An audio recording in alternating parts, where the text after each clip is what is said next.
लोगों को अकाउंटेंसी गुरु पर स्वागत है।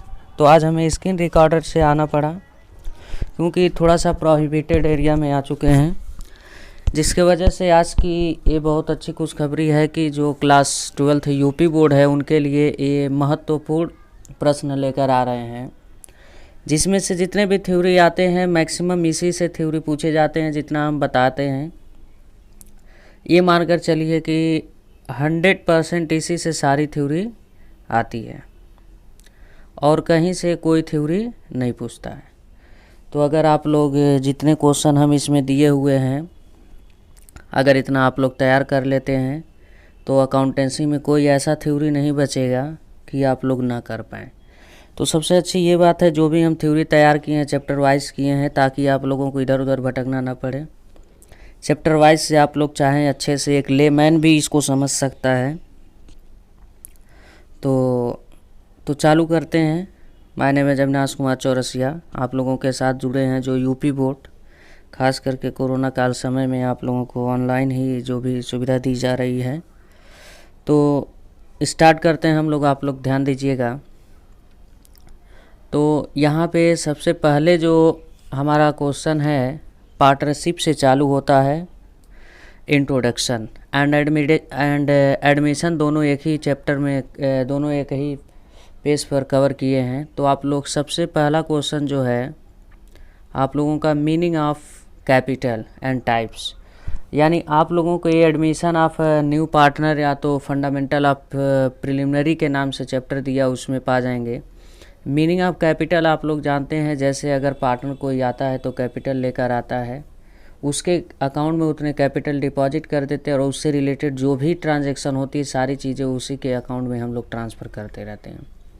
तो इसमें जो हम लोग देखते हैं जो भी ट्रांजैक्शन होता है पार्टनर से रिलेटेड ही होता है और कितने टाइप्स के होते हैं ये भी सारी चीज़ें इसमें when capital R fix, when capital R fluctuating.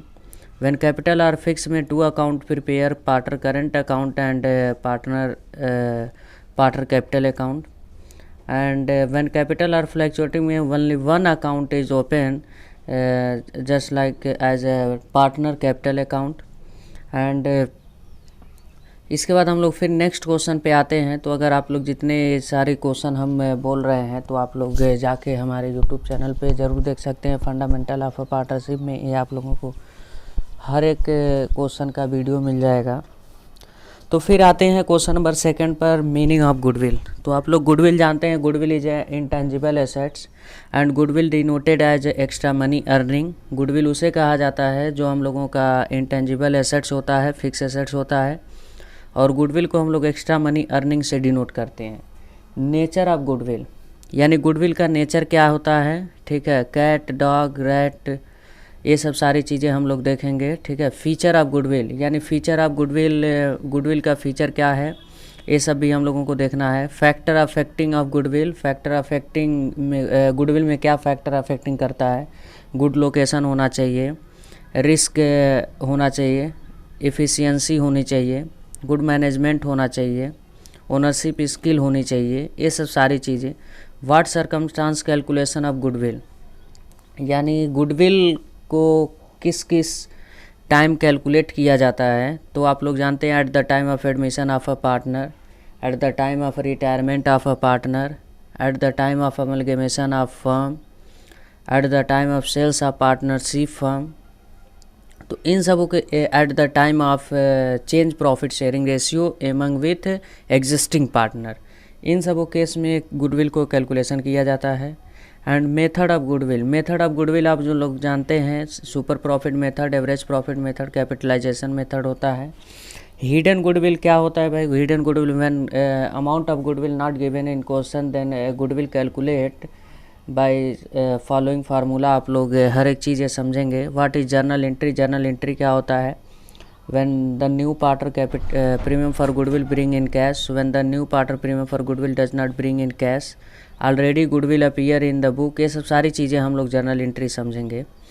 और उस पर rule in absence of partnership deed, अगर कभी भी rule of absence partnership deed होता है, जैसे पार्टनरशिप डीड में कुछ नहीं दिया होता है, कुछ बेसिक माना जाता है, तो वहाँ पे रूल क्या अप्लाई होता है। जैसे प्रॉफिट शेयरिंग रेशियो अभी क्वेश्चन में नहीं दिया होता है कभी भी, तो आप लोग जानते हैं प्रॉफिट शेयरिंग रेशियो न देने के केस में हम लोग प्रॉफिट को इक्वली रेशियो में बांटते हैं। सैलरी अगर पार्टनर को देना है कि नहीं देना, अगर नहीं दिया होता है तो पार्टनर को प्रोवाइड नहीं किया जाता है। रेमुनरेशन, कमीशन, ये सब अगर क्वेश्चन में नहीं दिया है तो हम लोग नहीं देते हैं। इंटरेस्ट ऑन पार्टनर लोन अगर क्वेश्चन में नहीं दिया है तो हम लोग 6% मानते हैं। तो इसमें बेसिकली दो चीज़ें आप लोगों को याद रखना है। प्रॉफिट शेयरिंग रेशियो नहीं दिया हो तो इक्वली में डिस्ट्रीब्यूट करिएगा। अगर इंटरेस्ट ऑन पार्टनर लोन नहीं दिया है तो उसको आप लोग 6% पर एनम चार्ज करेंगे।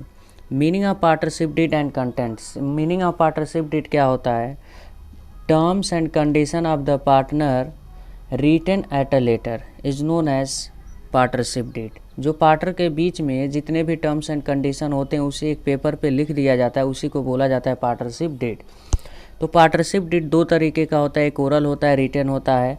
तो लॉ के द्वारा कहीं भी पार्टनरशिप, इंडियन पार्टनरशिप एक्ट 1932 के द्वारा कहीं भी ये नहीं लिखा गया है कि रिटन होना चाहिए, ओरल होना चाहिए। तो यहाँ पे एक वेस्ट कोर्स ये माना जाता है, मिसअंडरस्टैंडिंग ना हो पाए कभी भी पार्टनर के बीच में, तो रिटन ही माना जाता है, अप्रोप्रिएट माना जाता है। तो इसमें कंटेंट्स क्या क्या होते हैं? कंटेंट्स में name of the partner and address of the partner, और name and address of the firm, capital contribution by partner, और drawing interest on capital, interest on drawing, interest on partner loan, commencement of business, ये सब सारी चीज़ें इसमें क्या करते हैं हम लोग मेंशन करते हैं। अब आते हैं next question, meaning of partnership. आप लोग मीनिंग ऑफ पार्टनरशिप जानते हैं। मीनिंग ऑफ पार्टनरशिप का मतलब ये होता है, इंडियन पार्टनरशिप एक्ट 1932 सेक्शन 4 के अकॉर्डिंग ये कहा गया है, कभी भी दो या दो से अधिक पर्सन मिलकर पार्टनरशिप फॉर्म करते हैं, उसमें हुए प्रॉफिट को आपस में डिस्ट्रीब्यूट करते हैं। और पार्टनरशिप फर्म किसी एक साझेदार के द्वारा या पूरे साझेदार के द्वारा चलाया जा सकता है, उसी को क्या बोला जाता है? Partnership firm. Partnership is the relation, Indian partnership act 1932 section 4, Indian partnership is the relation between who have agree to share the profit of a business carry by all और any them acting for all is known as partnership. और इसके कुछ feature जो है partnership के, जैसे 2 और more person होना चाहिए पार्टनरशिप में, अनलिमिटेड लायबिलिटी होती है, एग्रीमेंट एमंग द पार्टनर होना चाहिए, प्रॉफिट शेयरिंग रेशियो होना चाहिए। तो ये सब सारी चीज़ें, ये फीचर हो गया। बिजनेस कैरी बाय ऑल और any them acting for all, ये फीचर हो गया। अब राइट्स क्या होता है? राइट्स का मतलब ये हो गया, हमारे बिजनेस में जो भी प्रॉफिट एंड लॉस होता है, हर एक पार्टनर की राइट होती है कि उस प्रॉफिट से हम शेयर लें। और दूसरा, जो बिज़नेस का जो भी बुक्स एंड बुक्स होता है, तो हर एक पार्टनर का राइट होता है, कोई इंस्पेक्शन कर सकता है एंड हैव अ कॉपी, अपने पास उस बुक का कॉपी रख सकता है, ठीक है। और उसके बाद हर एक पार्टनर का ये भी राइट होता है कि अपने पार्टनरशिप फर्म से कभी भी वो क्या ले सकता है? रिटायर ले सकता है, उसमें कोई वो नहीं रहता है, but with in notice before 6 month. तो ये सब क्या है? पार्टनर के कभी भी लोन दिया है पार्टनर अगर फर्म को, तो उस पर राइट होता है कि इंटरेस्ट लेना लोन पर, ये भी किसका होता है? राइट होता है। अब नेक्स्ट क्वेश्चन पे आते हैं, meaning of admission of a new partner and why admission new partner who become partner, ठीक है। Meaning of admission of a new partner देखते हैं। एक पार्टनर को एडमिशन देने के लिए जितने भी एग्जिस्टिंग पार्टनर हैं, सारे पार्टनर का कंसेंट फ्री होना चाहिए। सारे पार्टनर अगर कंसेंट फ्री होंगे तभी एक नया पार्टनर हमारे फर्म में एडमिशन ले सकता है, अदरवाइज़ नहीं ले सकता है।